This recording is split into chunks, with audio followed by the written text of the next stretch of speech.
Reka nongere mbifurize gukomeza kugira ibihe byiza inshuti bakunzi ba Imena Official, twizere ko mumeze neza cyane nk'ibisanzwe kuri Imena Official. Tubagezaho ibiganiro bigiye bitandukanye by'imyidagaduro ndetse n'amakuru y'imikino. Ubwo rero tuba tubasaba gukomeza gukanda subscribe mukadushyigikira mu buryo bumwe cyangwa se ubundi, kwanga ibintu bikomeze kugenda neza, mujye muba abambere mu kugerwaho n'ibiganiro tubagezaho umunsi ku munsi. Wowe kanda subscribe, ukore like, comment ndetse na share kuri video zacu zigere kure, wundi ibindi biturekere kabisa, tuzatukugezaho byinshi byiza kandi bitandukanye, cyane cyane amakuru y'imikino, ikipe ya Rayon Sport, APR ndetse n'andi makipe agiye atandukanye, hose tukugera tukakubwira uko ibintu biba byifashe. Niyo mpamvu muri kano kanya nje ngo tube tuganira muri rusange makuru y'imikino agezwa akomeje kuvugwa hano mu Rwanda. Ariko muri kano kanya muranyemerera twivugire cyane ku ikipe ya Rayon Sport, ikipe y'isaro ry'Inyanza, ikipe ikunzwe n'abatari bake hano mu Rwanda. Ubwo rero ikipe ya Rayon Sport ni byinshi bikomeje kugenda bivugwamo, cyane cyane amakuru ya transfer, bamwe bakomeje kuyivamo, abandi mu buyobozi naho biba byadogereye. Ikipe kandi ya Rayon Sport muri weekend yajyaga Inyanza, Rayon Sport ku ivuko, akarere ka Nyanza kizizaga isabukuru y'imyaka 125 umujyi wa Nyanza umaze ubayeho. Rero umukino wahuzaga ikipe ya Rayon Sport ndetse n'ikipe ya Mukura, abareyo bitwaye neza baza gutsinda ibitego 2-1, byombi byatsinzwe na rutahizamu Mugande Charles Bar. Turaza kuba tubigana muri rusange imbamutima z'abareyo, uburyo babone ikipe yabo ndetse n'icyo batangaza nyine ku bibazo bikomeje kuba bigaragara muri iyi kipe ya Rayon Sport. So tugiye kuba tubana rero mu gihe cy'iminota nk'icumi tuganira kuri Rayon.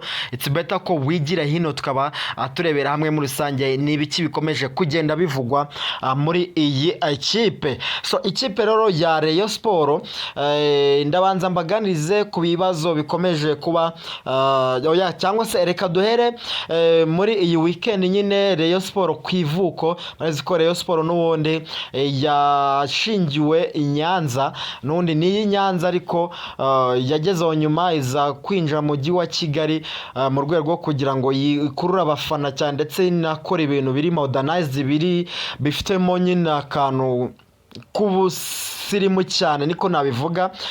Nicyo cyatumye bura Rayon Sport iva mu karere ka Nyanza ikaza mu mujyi wa Kigali kwa ngo nyine ikomeze kwikururira abakunzi benshi cyane, cyane ko byagaragaye ko abakunda umupira bura baba bari mu mujyi wa Kigali cyangwa se ahantu mu mujyi cyane. So ubwo rero nicyo kintu. Ubwo rero abareyo muri iyi weekend kuri wa gatandatu babarizwaga Inyanza, ni ibirori nabonye byitabiriwe n'abantu benshi abakunzi ba ruhago, cyane ko n'amakipe yari yahuye yo gukina kuri uwo munsi, bombi bafite abakunzi hariya mu majyepfo.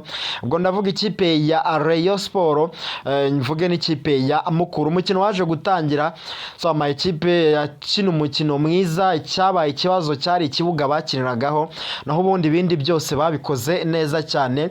Ikipe ya Rayon Sport iza rero gutsinda umukino ibitego 2-1 byari bihagije ngo abareyo kuri uwo munsi barara bishimye, bararane ibyishimo bidasanzwe. So ubwo rero ni kwari ukugira ngo abareyo bongere biyibutse no nyine uko byari bimeze bari Inyanza. Akarere ka Nyanza karabashimiye cyane uburyo Rayon Sport yitabiriye kandi ikatuma n'abantu baza muri ibyo birori ari benshi cyane. Hanyuma ikindi kintu cyagaragaye muri uwo mukino, Rayon Sport yongeye kugaragaza abakinnyi bari uwo munsi bari bameze neza cyane, birengaje ibibazo biba bikomeje kugenda bigaragara mu ikipe yabo, ariko bakinye neza, bakina umukino ushize hamwe, biza no kubafasha nyine gutsinda ibitego. Navuga ko uwitwa Charles Bare kuri uwo munsi yari yagarutse ameze neza cyane, aza kubavumbamo ibitego 2. Rero benshi baravuga bati nyamara Charles Bare ni rutahizamu mwiza, Rayon yamukoresheje ikamwitaho cyane kandi nawe akimenya ubwe, akamenya ko ari umukinnyi mwiza kandi yabishatse yaba umukinnyi ukomeye. Baravuga bati rero ni umwe muri ba rutahizamu beza kandi Rayon n'ubundi babona izaba yubakiyeho, cyane ko abo yaguze bona ko bigoranye cyane cyane kabisa, biragoye ko hari icyo bazayifasha. Bakaba bati rero Charles Bare twagira wowe rwose. So hanyuma rero nyuma y'umukino na Bareyo bagaragaje ibyishimo, bavuga ko hari haciye igihe, bamwe bavuga bati n'ubureyo n'undi garutse mu ntara byakongera bikaba byiza.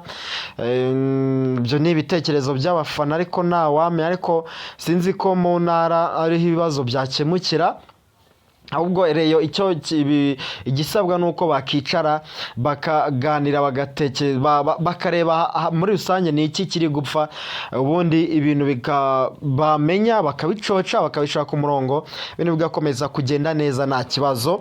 So ubwo rero reka twivire kuri uwo mukino. Icyo navuga nuko nyine abakinnyi bari bameze neza kandi bishimye muri rusange. So Rayon Sport rero ibindi bikomeje kuyivugwamo ni ibibazo, ngaho namenye Patrick araseza ari mu minsi ye ya nyuma, nk'uko Ngabo Robben yabijaje kuba bisobanura, bavuga ko rwose namenye Patrick SG cyangwa se umunyamabanga mukuru wa Rayon Sport atazakomezanya n'iyi kipe bitewe n'amakesi agiye atandukanye amwe n'amwe amuhamya, cyangwa se nawe ku giti cyavuze ko atazakomezana na Rayon Sport. Ntabwo arerura ngo bitangaza, ariko bitewe n'utubazo tumwe na tumwe twamugaragayeho bigatuma muri bamwe muri staff bakorana muri Rayon Sport batangira kumwishisha, byatumye rero biba ngombwa ko atazakomezanya n'iyi kipe ya Rayon Sport. Ni nako kandi witwa Jean Fidel nawe Uwayezu bishoboka ko rwose atakomeza kuba perezida w'icyubahiro wa Rayon Sport, ahubwo mu matora arimbanyije ejo bundi rwose ntituzatungurwe no kubona Jean Fidel asezeye iyi kipe ya Rayon Sport. Ubwo nawe yavuze ko Abareyo ntabwo bamubaniye ni indashima,